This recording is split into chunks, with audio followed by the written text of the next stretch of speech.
कार्रवाई इसका बंद करना बंद। नरेंद्र मोदी मुर्दाबाद। अग्निपथ के द्वारा नौकरी देने की बात हो रही है। कौन सा लोग चाहेगा कि हमको 4 साल का नौकरी मिले? 3 साल तक तो उसका ट्रेनिंग चलेगा।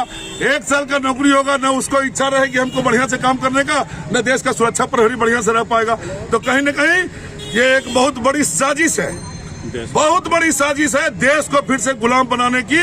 और वो गुलाम आर्थिक गुलामी के रूप में अंबानी और अडानी के हाथ में सौंपने की तैयारी चल रही है। हम लोग उसका पूरे रूप में प्रतिरोध करते हैं और प्रतिकार करते हैं। अभी जो छात्र जो है विधायक और अति मंत्री को टारगेट कर रहा है। देखिए, छात्र तो नौजवान है, उसको रोजगार चाहिए। इन 8 सालों में कहीं रोजगार उसको दिखा नहीं। अभी 1 साल पहले, 1 साल भी नहीं बीता है, वो जो एनटीपीसी का मामला रेलवे का था, आपने देखा उसका क्या असर हुआ।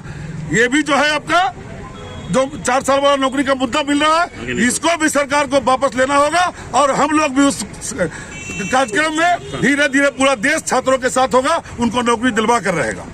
निश्चित रूप से उनकी मांग जायज है, क्योंकि अगर आम आदमी, आम जनता अगर अपने नुमाइंदों को चुन के हाउस में भेजते हैं तो वो सिर्फ विधायक और एमपी बनने के लिए नहीं भेजते हैं, वो आम आदमी को समस्याओं को उठाने के लिए भेजते हैं। आज हिंदुस्तान में बेरोजगारी बहुत बड़ी समस्या है। क्या ये एक भी हिंदुस्तान के सांसद या एक भी किसी भी स्टेट के विधायक क्या बेरोजगारी पर संसद में या विधानसभा में क्वेश्चन उठाए हैं? तो क्यों न जो बेरोजगार युवक है, स्टूडेंट है, जनता है, क्यों न उबाल लेगी? लोकतंत्र खतरे में है। वर्तमान की स्थिति ये है कि भारतीय लोकतंत्र, भारतीय प्रजातंत्र खतरे में है। वो सत्तारूढ़ दल जब सड़कें सूनी हो जाएंगी तो संसद गूंगा और बहरा हो जाएगा। अभी की स्थिति यही है, इसलिए हम लोग सड़कों को जिंदा रखेंगे। नौकरी की अवधि 40 साल से 4 साल कर दिया गया, तो क्या 5 साल से 1 साल? ये एक माहौल है, एक माहौल बना के रख दिया गया है। विधायक के जो चुनाव है उसको भी 5 साल से 1 साल कर देना चाहिए कि नहीं? बता रहे हैं ना, ये माहौल बना दिया गया है।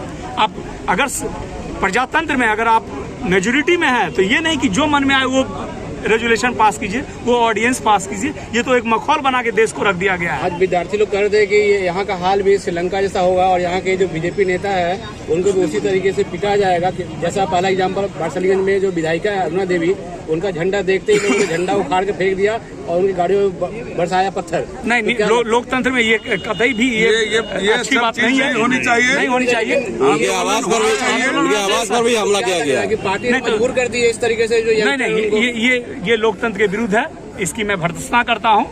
अब रही आगे की कार्रवाई, देखिए आगे क्या होता है। लोकतांत्रिक तरीके से विरोध करना देश की जनता का अधिकार है। सत्याग्रह करें, लोग धरना पर बैठे, सरकार को झुकने पर मजबूर करें। इस तरह से जबरदस्ती की कार्रवाई से बहुत कुछ नहीं निकल सकता है। कहीं न कहीं सरकार को झुकने के लिए मजबूर करना होगा।